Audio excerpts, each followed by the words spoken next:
Many people in our age, obviously, I mean, you're not much younger than me, but okay, I'll put it the other way around. You're not much older than me. But anyway, people in this position and in your position, in our age, when we actually retire from a Fortune 500 company, such as the one you retired from, they think about, sitting on the beach somewhere with a real nice cold drink in their hand, thinking about what they're going to do next for dinner and where they're going to go for the next trip. Where did this come from? Hamdi 3.0, now looking for another career and starting another company and starting another venture in his life to move on. So tell me about that. Joe, you hit it on the hit the nail on the head.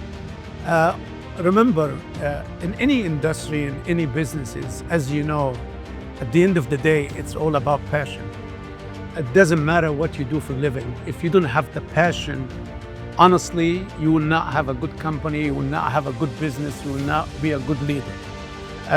Okay, there's a lot of things in the trade to have to become a good leader, but the secret ingredient of any good leader or a great leader or a great company from a good company, it is the passion behind it. And I have a passion for this industry, and my passion have always been logistics, transportation, and aviations.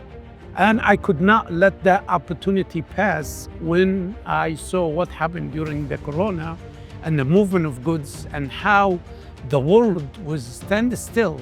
The only thing was moving is aviations.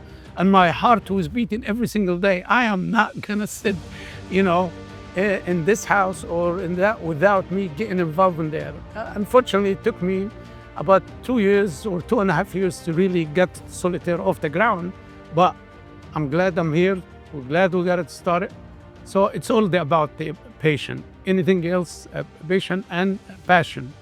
And being passionate about something that you love is more than anything else. I cannot put $sign next to it.